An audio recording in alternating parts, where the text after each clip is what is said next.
Praise the Lord, जय मसीह की। खुदाबंद के नाम की महिमा हो। और वीडियो में जाने से पहले आप सभी भाई बहनों को जय मसीह की। और आज की वीडियो का टॉपिक मैं आपको बता दूं। आज की वीडियो का टॉपिक है, क्या आप तैयार हैं। और आज का जो समय मैं देख रहा हूँ, इस समय चारों तरफ देख रहा हूँ, इससे पहले आप अगर ध्यान देंगे तो यूक्रेन का और रसिया के साथ ये युद्ध स्टार्ट हुआ, उससे ऐसा लगता था कि वो एक हफ्ते के अंदर बंद हो जाएगा। फिर कभी कभी ऐसा लगा कि मुझे नहीं, एक महीने बाद बंद होगा। फिर ऐसा लगा नहीं, 2 महीने बाद बंद हो जाएगा। लेकिन देखते देखते आप देखिए कि कितना समय हो गया है, लेकिन अभी भी युद्ध बंद नहीं हुआ। और यूक्रेन के साथ भी कुछ देश हो गए और रशिया के साथ भी कुछ देश जुड़ गए, और उसके साथ वो बंद नहीं हुआ था, दूसरा युद्ध भी शुरू हो गया। और उसके साथ आप देख रहे हैं कि हमास और इजराइल के बीच में भी ये जो युद्ध हो रहा है, इजराइल के साथ में भी कुछ देश जुड़े हुए हैं और हमास के साथ में भी कुछ देश जुड़े हैं। तो ये इस तरह से जो चिन्ह हैं, तो ये विश्व युद्ध का जैसे देश देश पे चढ़ाई करेगा, ये चिन्ह हमको दिखाई दे रहा है। ऐसा ना हो कि ये अंत का चिन्ह हो और हम तैयार ना हो। इसीलिए जो वीडियो मेरे दिमाग में आया और मैं परमेश्वर से जैसे मैं प्रार्थना करता हूँ, तो मैंने सोचा कि क्यों ना इस वीडियो को मैं बनाया जाए कि क्या आप तैयार हैं सच में। कलाम में आते हैं और दानियल नबी की पुस्तक 12वां अध्याय और पहली आयत कहती है कि उसी समय मिकाएल नामक बड़ा प्रधान, जो तेरे जाति भाइयों के पक्ष करने को खड़ा रहता है, वह उठेगा। ये बातें उस समय की हैं कि देखिए अंत का समय, क्योंकि जिस तरह से जब बहुत सारे देश एक तरफ हो जाएंगे और दूसरी तरफ बहुत सारे देश ऐसे 2 पार्ट में बढ़ जाएगा, तो विश्व युद्ध हो जाएगा। और ये शायद ही ये चिन्ह है जिसे हम देख के भी अनदेखा कर रहे हैं। तो क्यों ना हम प्रिपेयर हो जाएं। हमारा पवित्र शास्त्र हमको बताता है कि हम तैयार रहें। और यहाँ पे लिख रहा है कि तब ऐसे संकट का समय होगा जैसे किसी जाति के उत्पन्न होने के समय से लेकर अब तक कभी ना हुआ होगा। परंतु उस समय तेरे लोगों में से जितनों के नाम परमेश्वर की पुस्तक में लिखे हुए हैं, वे बच निकलेंगे। इसका मतलब ये है कि हमारे लिए सबसे ज़रूरी बात ये है कि हम तैयार हैं, लेकिन तैयारी हमारी कैसी है। हमें युद्ध नहीं करना है, लेकिन अगर ऐसा समय आता है, ये अंत का समय आता है, तो क्या हमारा नाम जीवन की पुस्तक में लिखा है।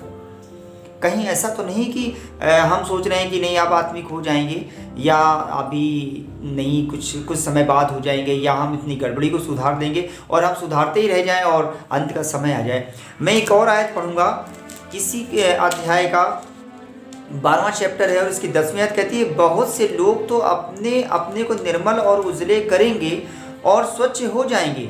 जी हाँ, बिल्कुल सच है कि इस समय और इन चिन्हों को देख करके अभी भी समय है कि हम और आप कैसे हो जाएं, उजले हो जाएं। मतलब उजले का मतलब हम अपने आप को जो कमी है ना, उसको सुधारने का अभी भी समय है।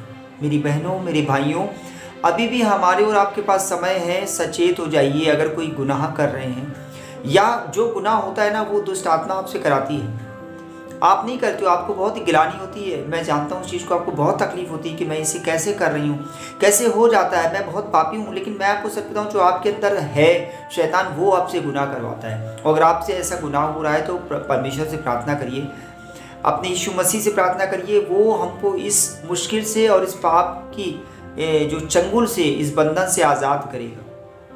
वचन कहता है, तुम सत्य को जानोगे, सत्य तुम्हें आज़ाद करेगा। और इसमें लिखा है कि ऐसे में भी अगर हम प्रार्थना में लग जाएंगे, लवलीन हो जाएंगे, तो निश्चित हम उजले हो जाएंगे। और इसमें लिखा है, परंतु दुष्ट लोग दुष्टता ही करते रहेंगे और दुष्टों में से कोई ये बातें ना समझेगा, परंतु जो बुद्धिमान है वे ही समझेंगे। ये बुद्धिमानी की बातें कहाँ से आएंगी? खुदा के कलाम की तरफ से जो बातें आती हैं, जो ज्ञान ऊपर से आता है, वो ज्ञान से ही हम बुद्धिमान होंगे।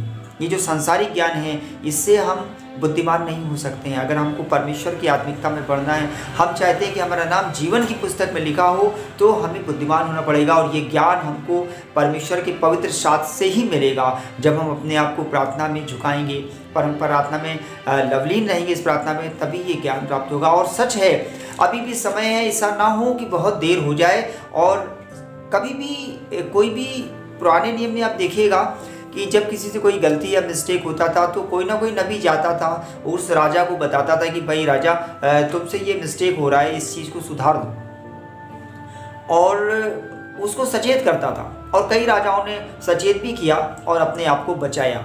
यानी कि उस बुरा समय आने से पहले अपने आप को उन्होंने बचा लिया। इसी तरह परमेश्वर के दास के जरिए क्या पता परमेश्वर हमको इस्तेमाल कर रहा हो या परमेश्वर आपको इस्तेमाल कर रहा हो। इस परमेश्वर के कलाम की बातों को आप ध्यान से सुनिए। अगर कोई मिस्टेक हो रही हो तो आज अपने आप को सुधारिए, बदलिए, परमेश्वर से प्रार्थना करिए कि परमेश्वर हमको बदल दे। क्योंकि आप अपनी ताकत से सोचते हो हम ऐसा कर लेंगे, हम ऐसे बदल देंगे, तो आप अपनी ताकत से नहीं कर पाओगे। परमेश्वर का पवित्र शास्त्र और उस कलाम की जो ताकत है ना, सामर्थ है, वो ही बदलने की क्षमता रखती है। वो आपको बदलेगी, तब आप बदल पाओगे। आप सोचते तो बहुत हो कि हम ऐसा करने की कोशिश बहुत करते हैं लेकिन हो नहीं पाता है, मुझसे गलती हो जाती है।